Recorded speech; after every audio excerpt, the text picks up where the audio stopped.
한호석 경제부총리 겸 기획재정부 장관은 오늘 미국의 추가 양적 완화가 결정된 이후 신흥국뿐만 아니라 선진국 금융시장도 불안한 모습이라고 우려하면서 대외 여건 변화가 우리 경제에 충격을 작용하지 않도록 모니터링을 한층 강화하고 상황별 대응 계획을 점검하는 등 순발력 있게 대응하겠다고 강조했습니다.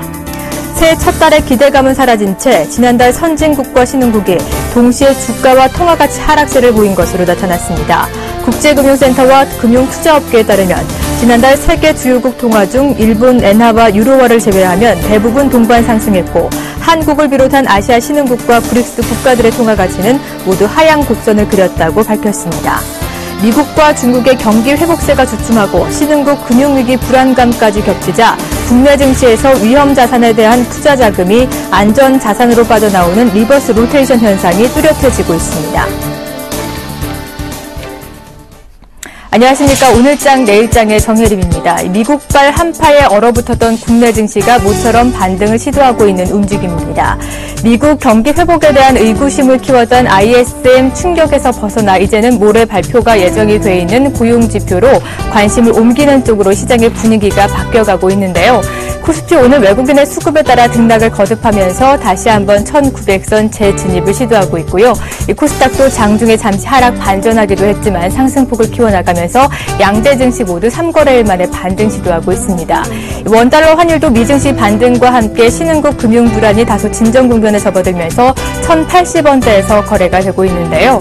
이 잠시 후 이슈 진단, 오늘은 중국의 그림자 금융 위기에 대해서 짚어보는 시간 마련했습니다. 잠시 후에 돌아오죠.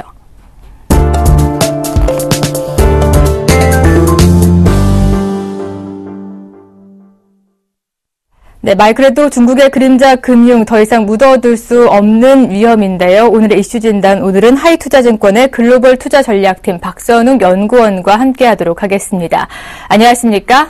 네, 안녕하세요. 네, 이 중국은 미국과 함께 G2로 불리면서 세계 경제 2위의 위상을 떨칠 만큼 경제 규모가 어마어마한 나라인데요. 이 그림자 금융도 중국이 최대 규모라고 합니다. 이 중국의 그림자 금융 위기 실체부터 짚어보죠. 우선 그림자 금융에 대한 정의에 대해서 좀 말씀을 드려야 될 텐데, 간단하게 생각을 하시면 은행의 여수신 업무 외에 신용이 창출되는 금융의 총합을 그림자 금융이라고 이야기를 합니다. 그래서 이제 중국의 그림자 금융도 과연 어떤 부분이 양적인 부분에서 문제가 되고, 그리고 중간 내에서 시스템적인 문제가 있는지를 살펴봐야 되는데, 중국은 특이하게 은행이 그림자 금융의 주체다라는 측면에서 다른 국가랑 조금 특이한 점이 있고요.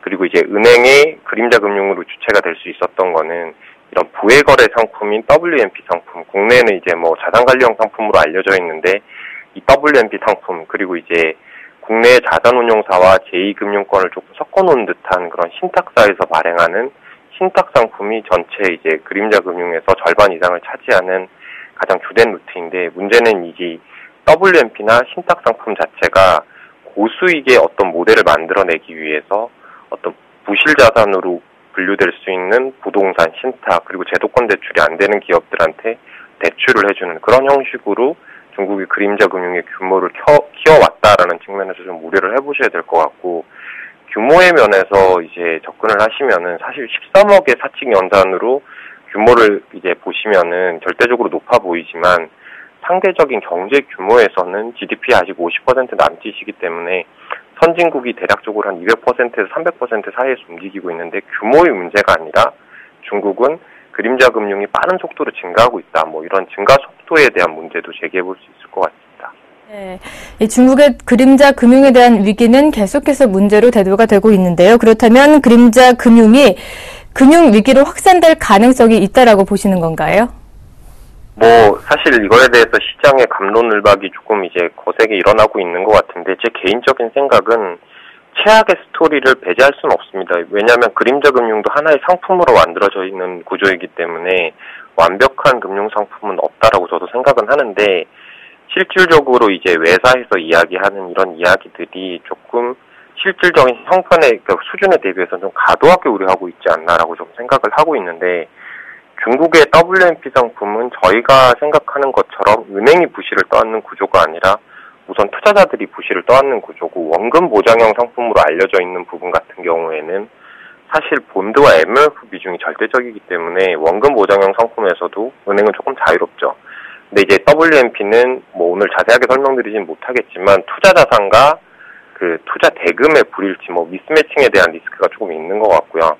그리고 이제 신탁 자산 같은 경우에는 수익률을 높이기 위해서 MLF나 본드의 비중이 아니라 그 부실이 될 수 있는 부동산 SOC 강산 부분에 투자한 부분이 많아요. 그렇기 때문에 이런 부분에서 시스템적인 리스크가 있다라고 생각을 하시면 되고, 제가 봤을 때는 금융 상품의 구조나 금융 시스템의 리스크를 저희가 먼저 점검하기보다는 이 경기에 대한 측면을 조금 보셔야 될 것 같아요. 왜냐하면 지금 그림자 금융 상품들이 대출의 구조건 투자의 구조건 어쨌든 신용을 창출하는 구조로 되어 있는데, 이게 대상이 기업과 부동산 투자 뭐 이런 투자 프로젝트들인데, 이런 투자 프로젝트들이 더 이상 이제 중국의 긴축이나 조정 정책으로 인해서 디폴트 리스크, 그리고 이제 뭐 금융 쪽에선 크레딧 리스크로 확대됐을 경우에는 그림자 금융 전반의 위기로 확대될 수 있는, 그러니까 이제 그 닭이 먼저냐 달걀이 먼저냐의 차이인데, 그 시스템적인 문제보다는 경기에 대한 측면에서 좀 접근을 해보셔야 될 것 같아요. 근데 저는 개인적으로는 지금 중국 정부가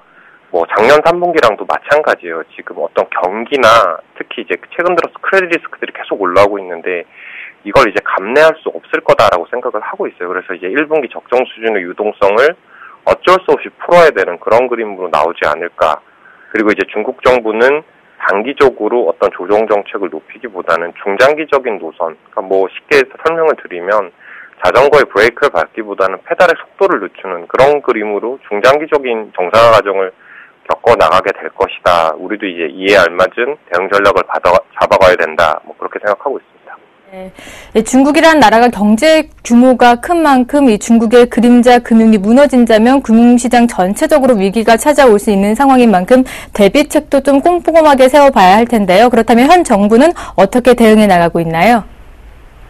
제일 중요한 건 사실 시장의 우려가 아니라 정부의 대응 전략이죠. 제가 이제 중국을 커버하면서 시장 참여자들한테 항상 말씀드리는 게 중국 정부를 이기는 우려와 전망은 해서는 안 된다라고 생각은 하고 있는데, 지금 중국 정부가 어떤 그 추가적인 그 조정 정책에 대한 강도가 전인대를 기점으로 확산될 수도 있다라는 게 이제 시장에서의 최근에 무게감이 실리는 포인트인데, 실질적으로 정부의 정책들을 계속 팔로우해 나가면서 보시면은 올해 1월에 이제 공무원에서 나온 정책이 좀 대표적인데, 중국 정부는 전면적인 그림자 금융의 조정은 하지 않겠다라는 게 정부의 스탠스입니다. 왜냐하면 그림자 금융 자체가 어떻게 보면 기업과 사회의 자금 조달에서 큰 부분을 차지하고 있습니다. 저는 30% 이상으로 생각을 하고 있는데, 단기적으로 자금 조달 루트를 이렇게 조아버리면 대안 없이 어떻게 뭐 채권이나 뭐 주식 시장이나 제도권 대출을 늘릴 수 없는 구조 내에서 자금 조달 루트를 단기간에 조아버리면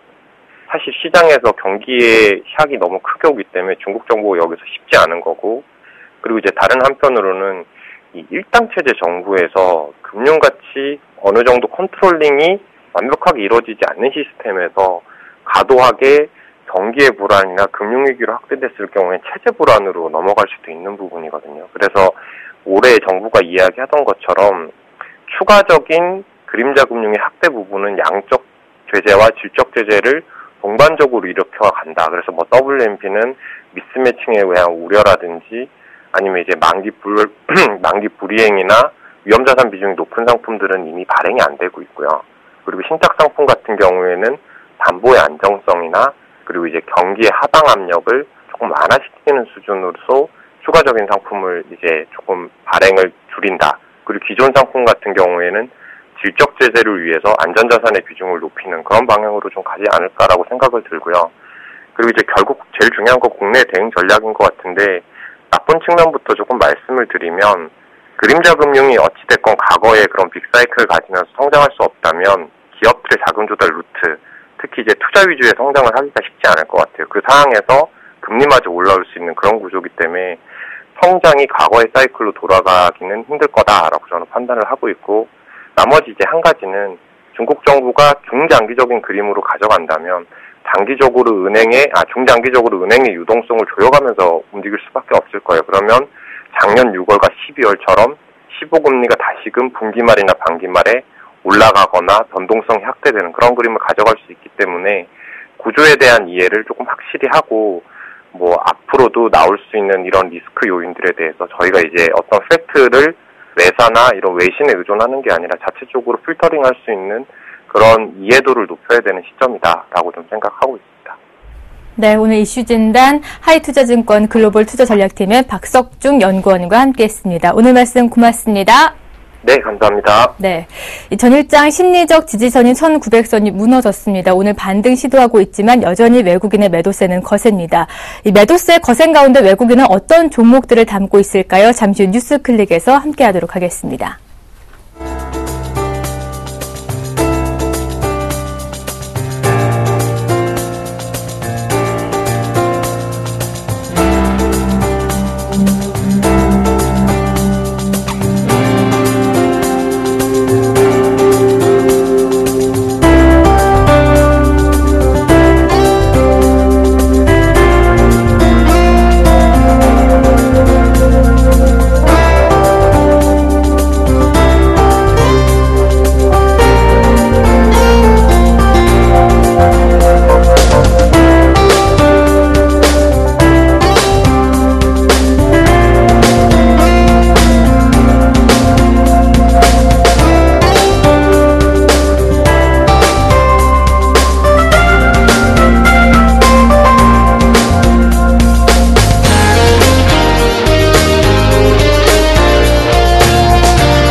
오늘 장에서 핫하게 떠오르고 있는 뉴스들 클릭해보는 시간 마련했습니다. 오늘도 김용준 멘토와 함께합니다. 어서 오세요. 네, 안녕하세요. 네, 오늘 클릭해볼 뉴스 바로 지금은 소나기 피할 때 외국인들이 사들이는 종목을 노려라라는 제목의 뉴스 클릭해보도록 하겠습니다. 전일장에서도 외국인의 현 선물을 막론하고 매도세가 참 거셌는데 오늘장 1900선 회복 시도 중이긴 하지만 여전히 외국인 팔자세는 여전합니다. 코스피가 심리적 지지선인 1900선 이탈한 이후로 투자 심리가 많이 위축된 모습인데요. 오늘 클릭한 뉴스처럼 외부 악재들은 단기적이고 3월부터는 반등을 시도할 것이다라고 전망을 하면서 당장 소나기 피하는 방법들 제시하고 있는데 이 뉴스 클릭해보죠. 오늘 클릭한 뉴스 먼저 자세히 들여다보도록 하겠습니다. 어떤 내용인가요? 예, 일단은 첫 번째로는 이제 외국인들 매도 규모가 상당히 세다. 네. 지금 이제 오늘도 이제 2천억 이상 매도를 하는데 외국인들이 정확하게 1월 23일부터 지금까지 어제까지 매도한 규모가 약 2조 2천억. 네. 오늘도 이제 2천억 정도 팔았으니까 거의 이제 그 3조 정도. 근데 외국인들이 이제 언제 샀었냐면, 작년 8월에서부터 10월 말 11월 초까지, 대규모 매수를 했죠.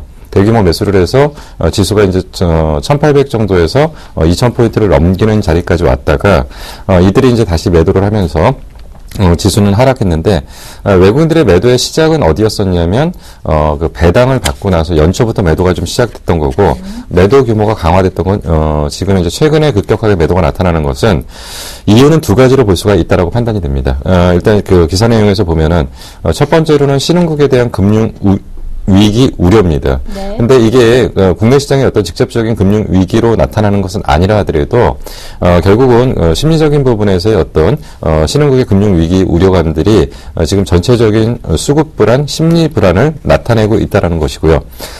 이런 것들을 이제 직접적으로 수급적인 측면에서 그러니까 봤었을 때 최근에는 그 신흥국 증시하고 그 선진 증시하고 차별화가 많이 나타납니다. 근데 그 신흥국 증시, 그러니까 선진 증시 같은 경우는 계속적으로 펀드 자금이 유입되는가 하면 신흥국 관련해 갖고는 주식형 펀드가 지속적으로 유출되고 있다. 뭐 당장 1개월 동안만 집계를 해도 122억 불 정도가 지금 유출이 됐고요. 최근에 이 유출되는 속도들이 더 빨라지고 있다. 이런 것들이 지금 기사의 내용입니다. 그리고 또 한 가지는 반등은 가능할 것 같다. 반등은 가능할 것 같은데, 언제, 2월 달은 좀 여러 가지 불확실성이 많이 존재하기 때문에 아마도 개선되는 것은 3월 정도에 개선될 수 있으리라고 본다. 근데 개선될 수 있는 것들이 그냥 막연하게 개선될 거다라는 얘기가 아니고 실질적인 어떤 내용들이 있을 거라는 거죠. 그래서 이제 가장 먼저 좀 기대를 하고 있는 것이 G20 정상회담입니다. 3월 달에 좀 예정이 돼 있는데 지금 이제 그 FRB 쪽에서 실질적으로 얘기가 발표된 것은 그 테이퍼링만 하겠다라는 얘기였지 신흥국 금융위기에 대한 부분은 일체 언급이 없었는데 아마도 이제 G20 정상회담에서는 이쪽에 대한 구체적인 논의가 예상된다. 뭐 이런 얘기고요. 그리고 이제 또 한 가지는 중국의 전국 인민대표회의 기대. 아마도 여기서 중국 관련 쪽에 경기 활성화 대책이 발표되지 않을까. 그래서 지금 이제 기사의 내용이 이제 마무리 북면에서는 그거죠. 어쨌든 지금 2월 달은 안 좋을 거고, 그러니까 2월 달에 안 좋은 거는 인정을 하자. 그리고 3월 달의 반등에 대비해서 수급적인 부분이나 뭔가 변화가 생기는 종목들을 좀 찾아서 이쪽에 대한 관심을 갖고 대비 전략을 좀 세우자. 이런 얘기였습니다. 네. 2월 조정은 피할 수 없다. 그렇다면 3월에 반등의 대비 전략을 짜자라는 뉴스였습니다. 그렇다면 3월에 과연 반등이 가능할 거라고 보시나요? 네. 이제 앞부분에 잠깐 두 가지를 말씀드렸죠. 그러니까 네. 이게 상당히 중요한 얘기가 될 것 같아요. 왜냐하면 G20 재무장관 회의하고 중앙은행 총재 회의가 있는데요. 여기서 이제 그 일부 지금 언급되고 있는 얘기가 무슨 얘기냐면 신흥국 관련 펀드 조성 얘기가 좀 나오고 있습니다. 그래서 신흥국 관련 펀드 쪽에서 위험 관리, 그러니까 위험이 노출되는 나라들에 대한 부분들에 대한 어떤 해결책이 좀 나올 것 같고요. 그리고 이제 뭐 최근에 이제 각국 나라들이 이제 그 금리를 공격적으로 올리는 나라도 있었고, 그러니까 뭐 저번에 한번 보니까 이제 금리를 거의 2배 정도로 한꺼번에 올려가지고 통화 가치를 안정시키는 이런 쪽의 나라도 보였고, 최근에 이제 문제가 되는 신흥국들 같은 경우는 금리 인상 조치를 지금 지속적으로 지금 취하고 있습니다. 그런 과정 속에서 일단 각국에서 할 수 있는 역할들은 최대한 다 한다고 보고요.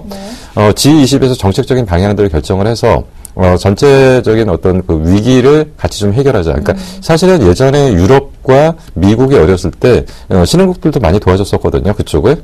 그렇다고 한다면 이제 공조 시스템이 뭐 다시 한번 가동되지 않을까라는 기대들과 어느 정도의 예상치들이 좀 나오기 때문에 3월에 분명히 이게 중요한 어떤 기준이 될 거라고 판단됩니다.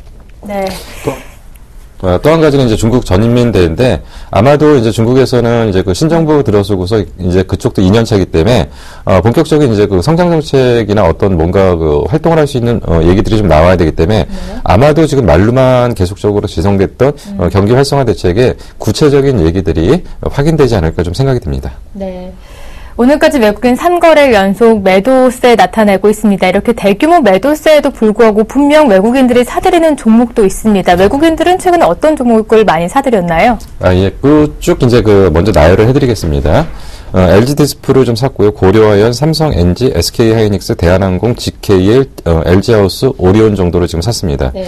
근데 이제 여기서 이제 그 종목들이 이게 외국인이 샀다고 해서 무조건 올라간다라고 판단하시기보다는 이 안에서 좀 종목들을 좀 나눠야 될 것 같아요. 그러니까 이제 그 외국인이 많이 사가지고 주가가 이제 선반영됐던 그러니까 일정 부분 반영됐던 종목들도 있고요. 아직은 불확실성이 남아있기 때문에 좀 바닥권에 있긴 하지만 사기는 좀 그런 종목들 이런 것들을 제외한 실질적으로 관심을 가질 만한 종목까지 정리를 해드리겠습니다. 먼저 이제 주가가 어느 정도 반영됐다라고 보는 것은 GKL, 고려아연, LG 하우시스 이런 것들은 이제 바닥에 좀 상당히 많이 올라왔던 종목이고요. 삼성엔지 같은 경우는 물론 이제 뭐 그 삼성물산과의 어떤 연대 그리고 뭐 건설 쪽의 시너지 효과 합병 뭐 이런 얘기들도 있지만 아직까지는 건설 업황에 대해서는 긍정적으로 보기는 어렵기 때문에 요것은 좀 불확실하다고 좀 보는 거고 오리온 같은 경우는 매수를 하긴 했지만 매수 규모가 미미하기 때문에 그리고 주가가 아직까지 바닥에 있기 때문에 턴을 한다고 좀 보기는 어렵습니다. 그렇다면 좀 관심을 가질 만한 종목들은 LG 디스플 그리고 SK 하이닉스, 대한항공 정도인데 뭐 LG 디스플 같은 경우는 분명히 이제 올해 업황이 괜찮아질 걸로 일단 판단이 되기 때문에 긍정적인 시각으로 바닥권 접근 가능할 걸로 일단 판단되고요. SK 하이닉스 역시도 이제 그 모바일 디램 쪽에 어떤 긍정적인 신호들이 계속적으로 나타나기 때문에 올해 안에도 좀 괜찮을 거라고 보는데 SK 하이닉스도 사실은 가격적인 부담은 분명히 남아 있습니다. 그래서 이것은 조금 더 봐가면서 좀 해야 될 거고요. 대한항공 같은 경우는 그동안 모든 악재들이 웬만큼 반영됐고 그런 부분들이 이제 정리가 되면서 바닥권에서 조금씩 터닝을 하는 모습들이 긍정적인 모습이라고 판단이 됩니다. 네, 이렇게 외국인이 매수세를 나타내는 종목 중에 그 중에서도 좀 실적이 좋은 종목들을 종목에 투자해 보시면 좋은 대응 방법이 아닐까 싶은데요. 그럼 마지막으로 이런 변동성 장세에서 현명하게 대응할 수 있는 방법, 오늘 뉴스 정리해 주시죠. 이 뉴스에서 얘기하는 건 세 가지입니다. 핵심 요지는 첫 번째, 현장세는 분명히 지수가 빠지고는 있는데 악재에 대한 부분은 웬만큼은 반영됐다. 단 여기서 이제 지수가 바닥을 찍고 바로 터닝하기보다는 아마도 바닥에서 좀 지루한 행보가 진행될 가능성이 있는데 웬만큼은 수렴이 됐기 때문에 뭐 그렇게까지 우려할 만한 사항은 아니다. 그리고 이제 또 한 가지 전달하고 싶은 포인트는 업황 개선 종목은 이미 수급적인 부분에서 외국인들이 먼저 선점을 하고 있기 때문에 수급 개선되는 종목들 그리고 업황 개선되는 종목은 좀 집중을 하자. 그래서 아마도 이 업황 개선과 수급 개선이 나타나는 종목들이 지수가 3월 달에 돌아가게 되면 차기의 장의 어떤 중심축 역할을 하는 종목이기 때문에 우리가 이제 선점하는 관점에서 매수를 하거나 아니면 타이밍을 좀 노려보자라는 게 얘기의 요지입니다. 네, 이 3월부터는 반등이 가능하다라고 하니까요. 2월 한 달간 일희일비하지 마시고 좀 시장 대응 차분히 하시면 좋으실 것 같습니다. 오늘 말씀 고맙습니다. 네, 감사합니다. 네, 이어서 오늘장 특징주를 뽑아서 나눠지 파헤쳐드리는 나문의 Y가 곧바로 이어집니다.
안녕하십니까. 2시 20분에 사나이 나무는 멘토입니다.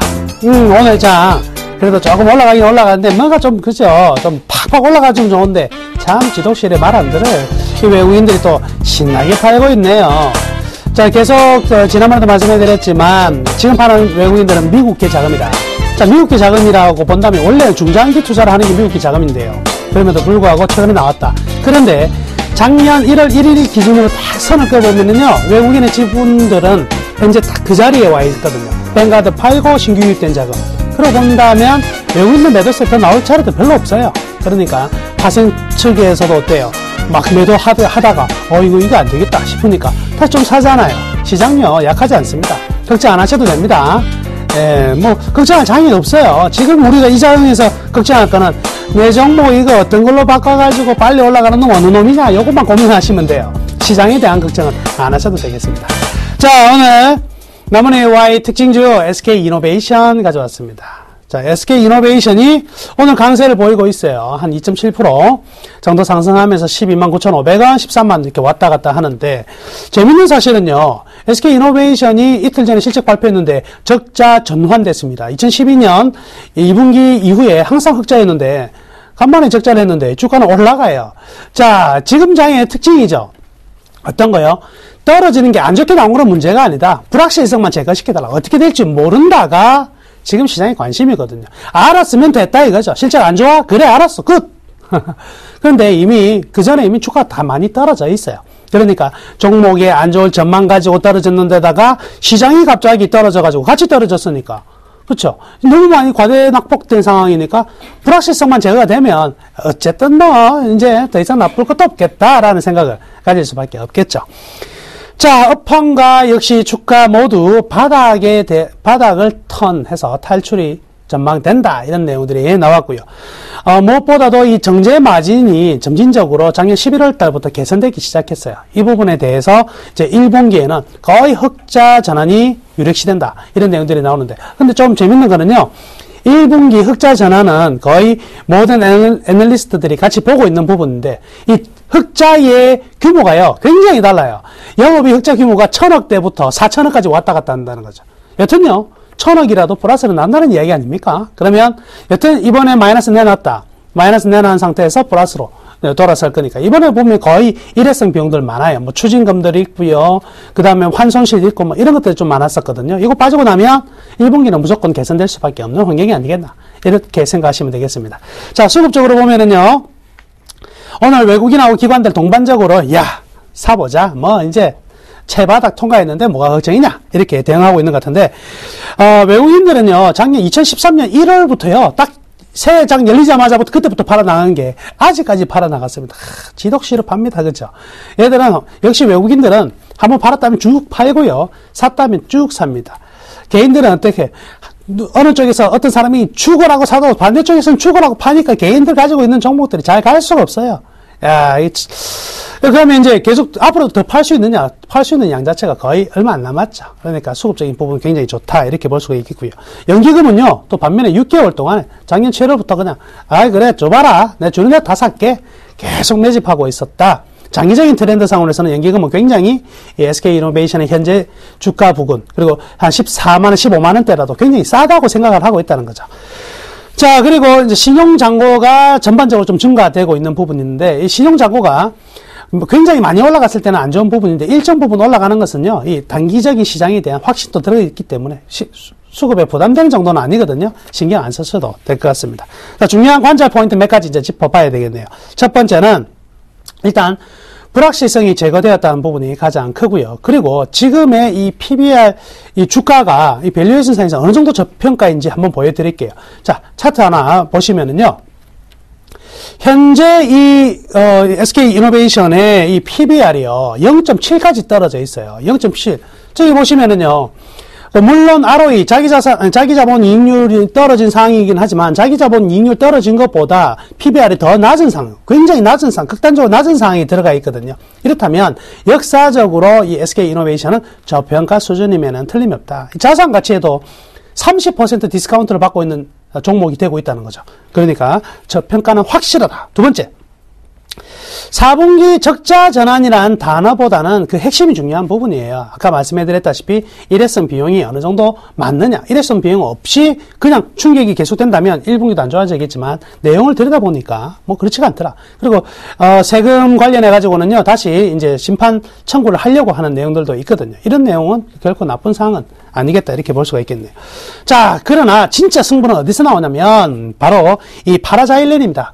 지금 부정적 환경이 지금 별로 안 좋을 것으로 예측하고 있는 게 바로 이제 파라자일렌인데, 파라자일렌이 뭐냐면 이거 가지고 이제 PT병 만들고 옷 같은 거 만들 때 가장 기초적인 원료가 되는 부분인데 이게 한 80만 톤 정도였는데요. 이걸 무려 285만 톤으로 자, 인천에 그죠 SK종합화학에서 이 공장 증설 하고 있는 부분인데 80만 톤에서도 이 부분이 마이너스가 났었거든요. 근데 285만 톤으로 늘리겠다니까 야 이건 하나의 승부수다. 이 승부수가 분명히 시장이 맞아 들어가면 엄청난 이익 증가로 나타날 수밖에 없어요. 작년 5월달 같은 경우에는요. 그 이전에 파라자일렌 같은 경우에는 가격이 2배가 그냥 올랐었거든요. 이 가격 변동성이 굉장히 커요. 그래서 가격이 올라가면 80만 톤에서 280만 톤 상태에서 가격이 상승한다. 그럼 이익의 규모는요. 우리가 생각하는 것보다 어마어마하게 증가될 수 있거든요. 그러니까 이 파라자일렌의 성패가 올 한 해 최대의 관건이 되지 않을까 이렇게 볼 수가 있겠습니다. 자, 그러면 올 한 해 2014년에 일단 앞으로의 전망은 어떨까요? 일단은 저는 긍정적으로 봐도 된다. 개선된다 분명히 이렇게 볼 수가 있겠습니다. 특히나 제일 첫 번째 지금 SK이노베이션이 이번 적자 나왔던 가장 큰 이유는요. 이 정제 마진이 하락된 부분인데 이게 SK에너지 쪽이거든요. 근데 반면에 SK석유화학이라든지 그리고 SK 루브리컨트 같은 경우는 실적이 굉장히 좋았어요. 이 두 개는요. 앞으로 실적이 더 좋아질 가능성이 많은데 특히나 SK종합화학 같은 경우는 중국의 진출이 굉장히 가속화가 되면서 이 측면도 증가될 것으로 이렇게 보여집니다. 본격적인 계절적인 성수기도 있는데요. 정제 마진 같은 경우에는요. 1분기가 가장 항상 마진 폭이 스프레드가 커져요. 그래서 이 계절적인 성수기에 따라서 이익도 증가될 수 있는 부분이 되겠네요. 그래서 환율 또한 안정을 찾고요. 계절적인 정제마진 그 성수기도 진입했고, 그러니까 지금 단기적으로 환경도 굉장히 좋은 상황이다. 그런데 딱 하나 문제는 있긴 있어요. 그게 바로 뭐냐면 이 정유 재고 부분이죠. 재고 손실 부분하고 아직까지는 좀 약한 상황이긴 한데 파라자일렌의 어떤 수익성이 어느 정도 개선되기 위해서는 시간이 좀 필요할 것이다. 이 부분이 하나의 이제 조금은 주가의 상승 모멘텀을 좀 제약하는 하나의 부분이 되겠네요. 여튼요, 1분기를 지나서 2분기부터는 본격적으로 수익이 굉장히 많이 날 수 있는 구간으로 들어갈 것으로 판단이 됩니다. 자, 그러면 이 주식 결론을 내야죠. 살까 말까. 지금 제가 생각할 때는 사자 이렇게 먼저 단언해 드리도록 하겠습니다. 반등폭만 해도요. 반등폭만 해도 굿이다. 반등만 나와도 상승으로 전환 안 돼도 반등만으로도 충분한 수익률이 나올 수밖에 없는 자리가 아니겠나. 이렇게 말씀해 드릴게요. 또한 이제 SK이노베이션에 좀 관심 있게 봐야 될 부분은요. 역사적으로요. 이 SK이노베이션은 기관의 매수 매도와 주가의 향방이 거의 같았어요. 그런데 최근 몇 달 동안 한 2, 3개월 동안 보면은요. 기관하고의 방향이 반대거든요. 그러면 다시 기관하고의 방향을 같이 돌았을 가능성이 굉장히 높다고 봐야 되거든요. 외국인이 죽으라고 팔아대는 것을 멈추기만 한다면 기관 쪽의 흐름을 바로 따라갈 수 있다는 거죠. 여기에 굉장히 매력 있는 수급의 논리가 있다. 이렇게 말씀해 드리겠습니다. 자, 이미 그러면 바닥을 통과하기 위한 초읽기 과정이냐? 아니에요. 이미 바닥은 통과를 해버렸다. 이렇게 생각하고요. 굳이 이제 기술적으로 표현해서 말씀드리면, 원바닥 참 좀 뭐한데요. 한 번의 바닥, 짧은, 저점이 높은 쌍바닥을 형성하면서 올라갈 가능성이 굉장히 많아요. 그렇다면 우리는 어떻게 대응해야 될까요? 별 5개, 이거 뭐 무슨 광고 같은데요. 그게 말고 5일선을 따라가자. 이 5일선이 뭐지? 모르겠다. 괜찮아요. 가격 집어드릴게요. 128,000원이 5일선입니다.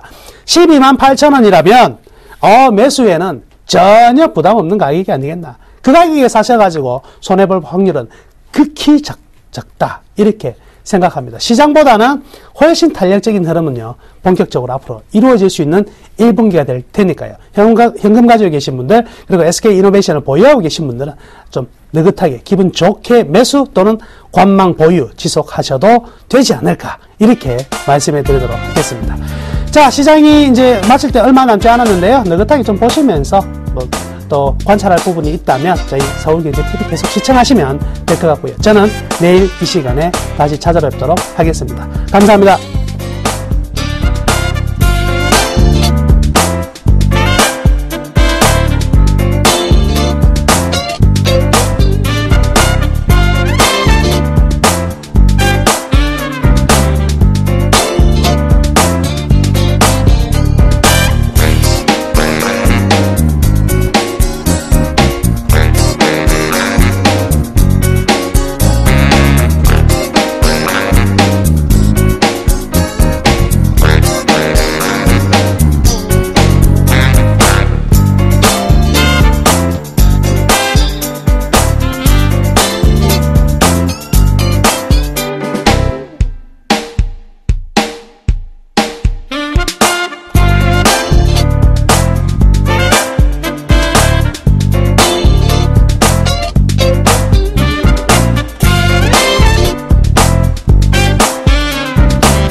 코스피 3거래일 만에 반등 시도하고 있고요. 코스닥은 다시 한번 하락 반전한 모습입니다. 선물 쪽 분위기는 어떨까요? 선물 쪽 동향도 함께 짚어보죠. 선물왕 주생 김도영 멘토와 함께합니다. 어서 오세요. 네, 안녕하십니까. 네, 오전장과 수급 상황이 바뀐 오후장입니다. 이 기관 매도 전환한 후 계속 매도 확대해 나가고 있고요. 나홀 외국인만 매수 확대해 나가고 있는데요. 오후장 대응 전략과 함께 황금 라인도 잡아주시죠.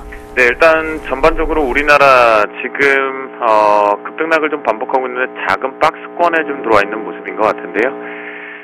아쉬운 부분 지금 계속 공개 방송을 진행 중에 있는데 제가 오늘 뭐에 씌었는지 일단은 좀 아쉬운 부분이 좀 도래되고 있습니다. 오늘 일단 제가 공개 방송을 할 때마다 저만의 원칙을 좀 세워놓고 대응을 하고 있는데 오늘 저는 계속해서 매수로만 대응을 좀 했다라고 말씀을 좀 드리겠고요. 그 결과는 들어와서 보시면 아실 것 같습니다. 생방송에서 그 얘기를 좀 드릴 수는 없을 것 같고요. 자, 현물이 참 상당히 강합니다. 그것에 따라서 파생시장도 변동을 좀 만들어내고 있는데요. 전체적으로 현재 기준 쪽에서 외국인들만이 나홀로 매수세를 지속을 하고 있습니다. 개인들 매도 전환되고 나서 이제 매도 규모주를 좀 유지하고 있는 정도겠고요. 기관계 쪽에서 금융투자 창구 쪽에 청산성이 좀 많이 걸려 있는 부분들이 특징입니다. 외국인들 그나마 역시나 이제 주도하기보다는 자신들의 포지션 자체에 컨트롤 베이스라고 해서 개인과 기관계 쪽의 물량들을 받아주는 관망세로 들어와 있다라고 말씀 좀 드리겠고요. 옵션 시장 쪽을 보면 콜옵션 쪽과 풋옵션 쪽이 빠르게 거래 대금이 증가되면서 준비가 됐다가 활발하게 거래가 되고 있다가 현재 5장 들어오면서 거의 빠져나가는 조용해지는 장세 쪽으로 좀 들어오고 있습니다. 또한 프로그램 추이 쪽을 보면 현재 베이시스 자체 다시 얕은 컨테코 상황으로 들어왔지만 차이가 비차익 모두 다 동반 매도 압박 카드 쪽에서 그 매도 카드가 조금 진정되는 규모만 있을 뿐이지 현재 여전히 매도 우위 쪽에 잡혀있다. 그렇다고 한다면 전반적인 바스켓 쪽으로 조금 눌러주고 있는 형태가 지속되고 있다라고 보시면 좋겠고요.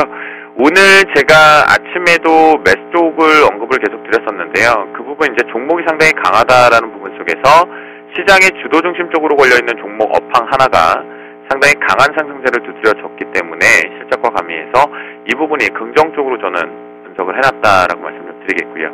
자, 오늘 이제 5장 마지막 대응 전략 쪽으로 좀 보면요. 개인들과 기관계 쪽 매도 포지션을 합성으로 분석하시는 게 쉽지는 않으실 겁니다. 그 관점이라고 놓고 본다면 현재 외국인들의 추이만 좀 집중해서 보시면 좋을 것 같은데요. 외국인들 매수세가 지속이 확대가 된다라고 한다면 현재 규모에서 2,700억대가 넘어갈 경우에는 추가 슈팅이 좀 나간다. 그래서 오늘 못 가게 발목 잡고 있는 부분이 뚫려줄 것이다라고 바라보시면 좋을 것 같겠고요. 자, 그 관점에서 오늘 5장 황금 라인 쪽으로 좀 보면요. 거의 이제 박스권 평소 변동성보다는 좀 분명하게 줄어들었습니다. 위에 최대폭과 아래폭의 상하단 밴드 자체의 폭이 좀 줄어들었는데요. 현재 기준 쪽에 5장 황금 라인 같은 경우는요. 246.60으로 설정을 좀 하겠습니다. 그래서 이 부분 아침에 상당히 좀 도깨비 장세 쪽을 지속을 좀 했고요. 그래서 끌고 다니지는 못하게 좀 만들어낸 형태였는데요. 이 부분 246.60 이탈이 없다라면 매수 관점 쪽으로 좀 계속 보시면 좋겠고, 외국인들의 선물 매수세가 확대가 된다라고 한다면 역시 자신있게 매수로 보면서 대응하고 수익을 좀 챙겨보자라고 말씀 좀 드리도록 하겠습니다. 요전장과 마찬가지로 오후장도 역시나 매수 전략 유효하다고 말씀해 주셨고요. 황금라인도 246.60 잡아주시면서 이탈하지 않으면 여전히 매수하다라는 답변까지 주셨습니다. 오늘 말씀 고맙습니다. 네, 감사합니다.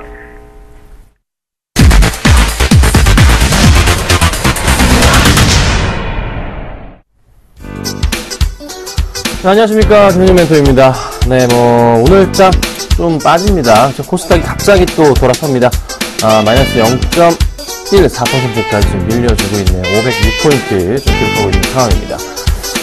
자, 어떤 대응이 필요할까요? 코스피가 플러스권으로 움직여주고 있습니다. 하지만 또 많이 밀려주고 있어요. 0.4% 정도 플러스권이긴 한데, 장 초반이나 12시쯤 기준으로 해서는 상당 부분 좀 밀리고 있는 모습 포착이 되고 있습니다. 그래서, 기관들이 매수를 해주고 있지만, 외인들의 매도 공세가 너무 강하기 때문에, 이 흐름 자체, 외인이 언제 돌아올지 여부가 굉장히 중요한 것 같습니다.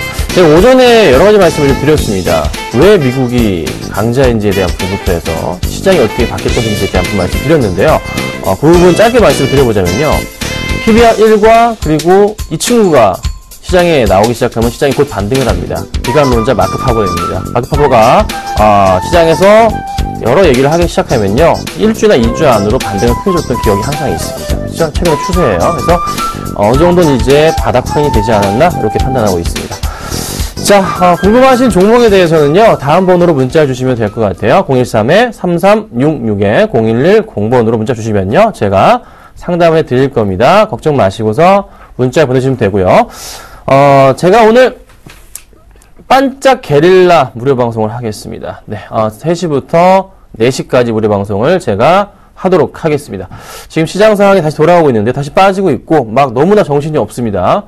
왜 제가 최근에 오늘이죠. 오늘 오전에 왜 제가 게임주들을 여러 번 말씀을 드리고 있는지, 그리고 게임주들이 왜 중요한지에 대한 말씀을 좀 드려보고요. 그리고 또 시장 상황에 맞춰서 추천드렸던 종목군들에 대해서 AS도 좀 해드릴까 해요. 그러니까 무료 방송 방문하셔가지고요. 많은 정보 저한테서 빼내가시면 될 것 같습니다.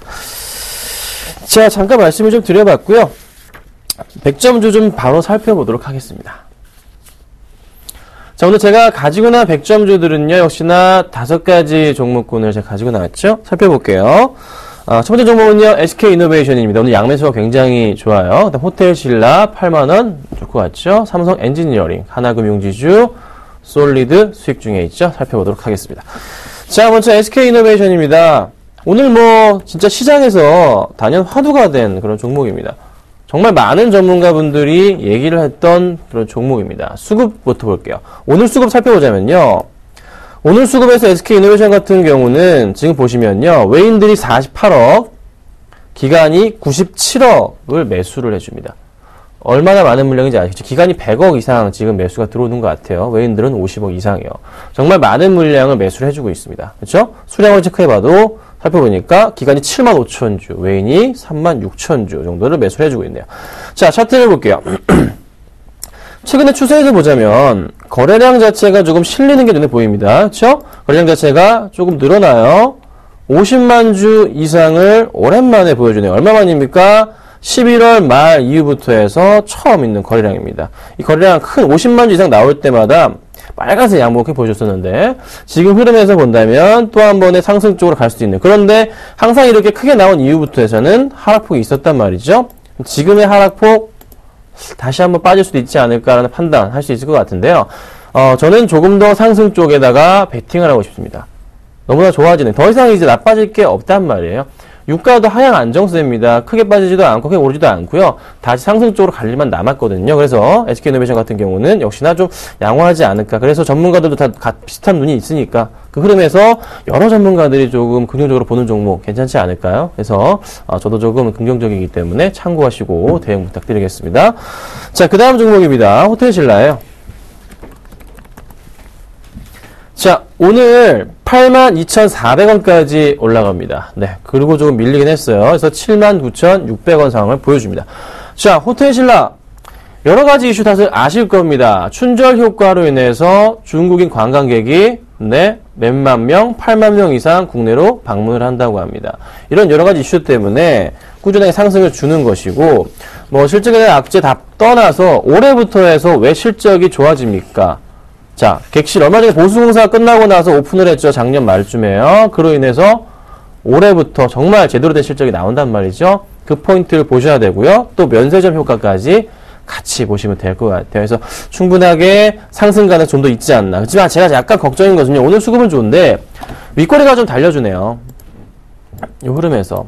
당장에 좀 매수하기에는 리스크가 좀 있어요. 그래서 매수가를 잡아드릴게요. 정말 매수 원하시는 분들은요. 가장 좋은 가격은 21선 깨고 내려가는 부분입니다. 깨고 내려갔다 올라갈 때 한 75,000원 정도인데요.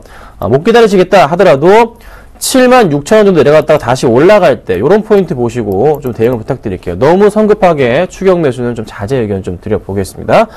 자, 그 다음 종목입니다. 삼성 엔지니어링 볼게요. 이 종목 실적이 좋았죠? 자, 올해도 이제 어느 정도는 건설주들의 어제 바닥 끝나고 갈 때도 됐다. 인식이 조금 많이 나와주고 있어요. 자, 삼성 엔지니어링이 건설주 대장주로서 정말 요즘에 좋은 흐름을 보여주고 있습니다. 다시 전고점까지 올라가는 흐름이 나타나줍니다. 얼마나 더 갈까요? 자, 먼저 오늘의 수급 상황 좀 체크해 보겠습니다. 자, 삼성 엔지니어링 살펴보자면요. 오늘 외인들이 56,000주 매수 강하게 들어옵니다. 기관들이 소폭, 소폭이나 매수가 좀 들어오네요. 외인들이 강한 물량 들어오고 있는 거 포착이 되고 있고요.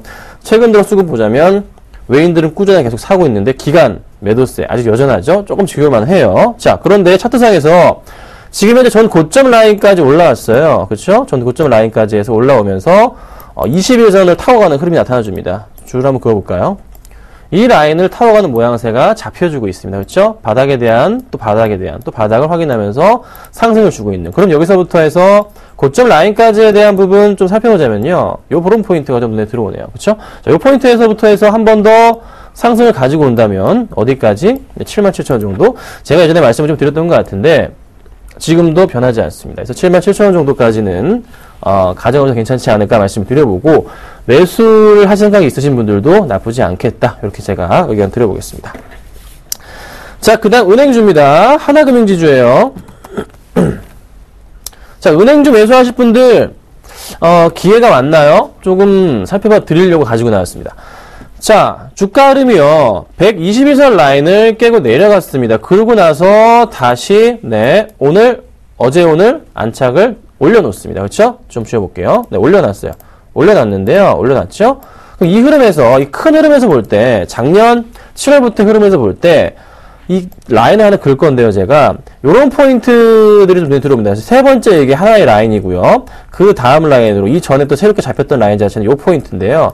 지금 깨고 내려가서 1차적인 라인 깨고 내려간 이후에 다시 새로운 라인으로, 그쵸? 여기 하나, 두 개가 잡힌단 말이에요. 세 번째 라인이잖아요. 요 포인트가 좀 들어오기 때문에 두 번째 바닥, 완벽한 바닥에 대한 인식으로 좀 포착이 되는 것 같습니다. 그리고 라인상으로도 121선 라인까지 터치한 모양새이고요. 그래서 상승 쪽으로 좀 더 무게감이 실리지 않을까 판단이 되고 있고, 작년부터 은행주들 말부터 뛰기 시작한 흐름 자체는 올해 순이자 마진 자체 개선이 있기 때문에 그 흐름을 보고서 상당히 좋은 흐름이 나타나줬었는데요.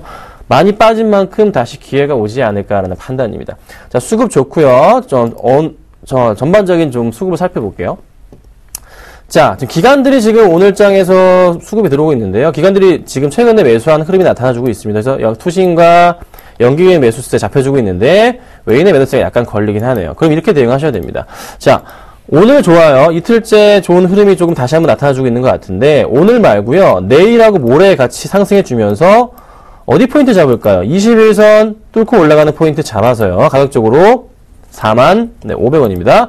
45,500원 뚫고 갈 때를 가장 좋은 베리 나이스 찬스라고 생각하면 됩니다. 그렇죠? 그래서 그 포인트 잡고서 기다리셨다가 사실 분들은 하나금융주주를 보시면 될 것 같아요.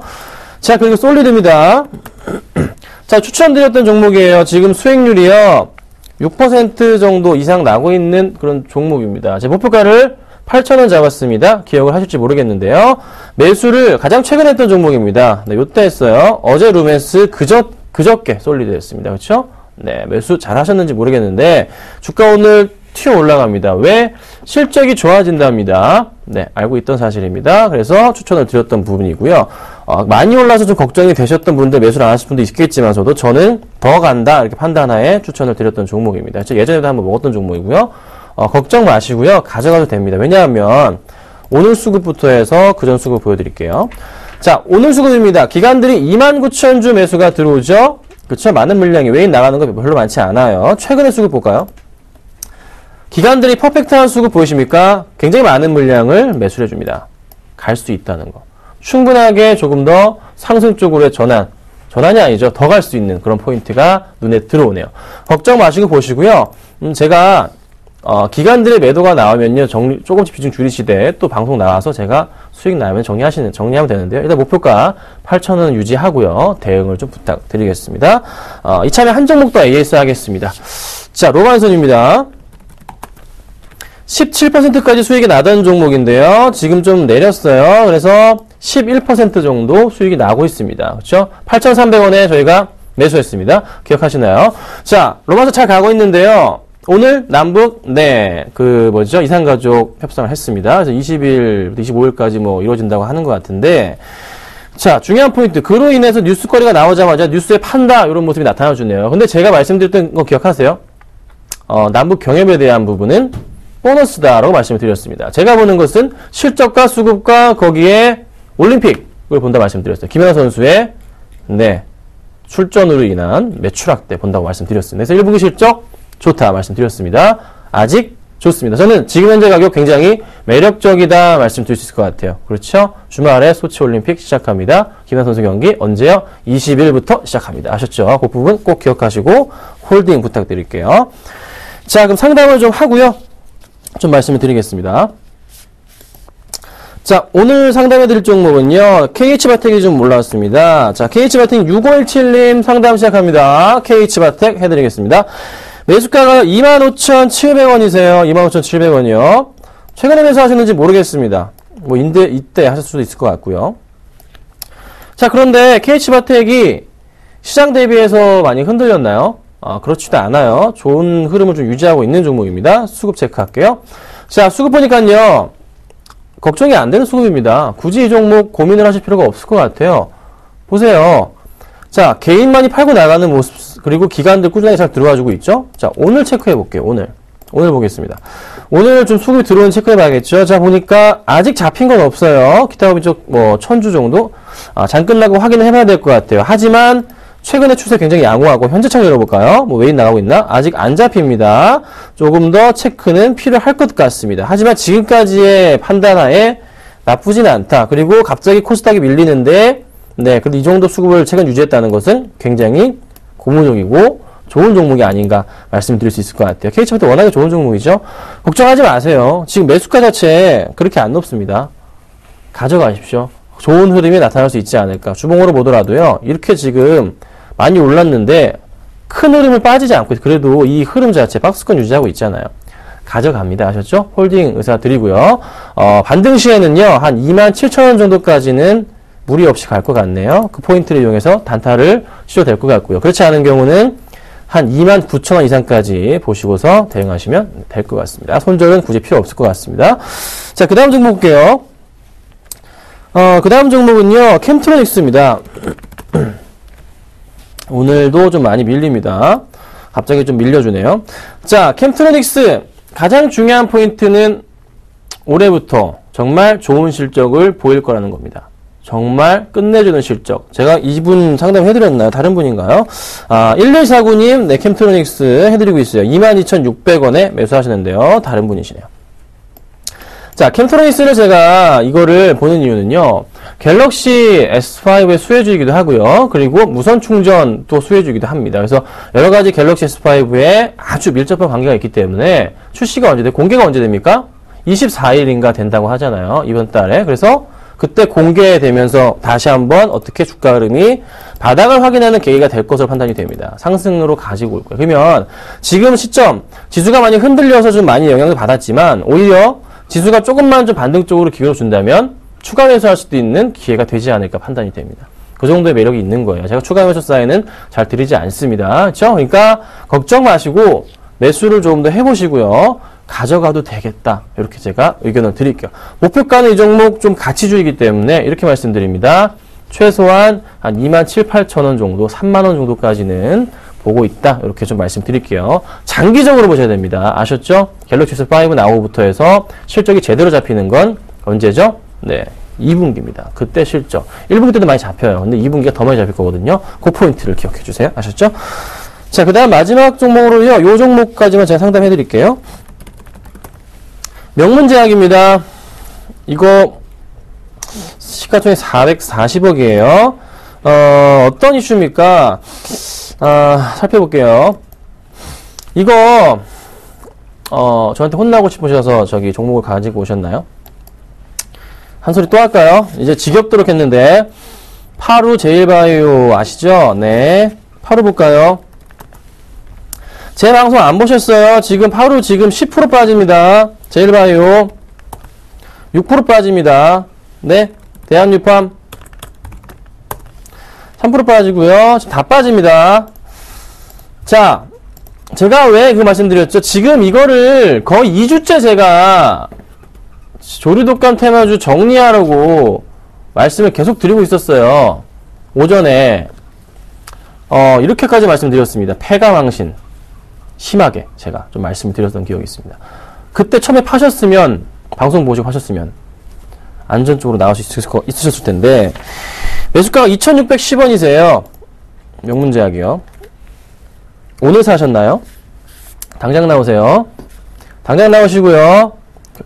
따로 말씀 안 드리겠습니다. 전량 매도 처리 부탁드립니다. 빨리 부탁드립니다. 아셨죠? 제발 부탁드립니다. 마지막으로 한 번 더 부탁드립니다. 아셨죠? 네. 명문제약은 들어가지 마세요. 이 흐름을 역행하고 있는 거기 때문에 제자리로 돌아갈 겁니다. 2,200~300원까지. 아셨죠? 네, 오늘은 제가 사실 추천주가 없습니다. 왜냐하면 AS를 좀 해야 되기 때문에. 대신에 3시 무료 방송에서 제가 좋은 종목이랑 재밌는 얘기 해드릴 테니까요. 방문 많이 해주시면 될 것 같아요. 아셨죠? 자, 저는요, 내일 오전 10시 반에 찾아뵙겠습니다. 감사합니다. 안녕하세요. 서울경제TV 아나운서 강동석입니다. 샘플러스 무료 방송 참여 방법 안내해드리겠습니다. 먼저 첫째, 인터넷 검색창에 샘플러스를 검색해주세요. 둘째, 샘플러스 사이트에 들어오셔서 회원가입을 해주세요. 셋째, 회원 가입 후 전문가 방송 배너를 클릭해주세요. 넷째, 원하는 멘토분을 클릭하시면 OK. 멘토님의 무료 강의를 시청하실 수 있습니다. 샘플러스 무료 방송 많은 참여 부탁드리겠습니다. 샘플러스와 함께 성공 투자하세요.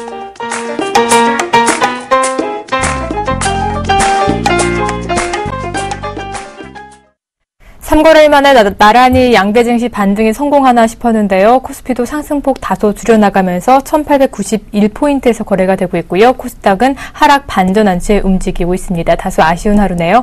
오늘장 내일장 오늘 준비한 소식은 여기까지입니다. 시청해주신 여러분 고맙습니다.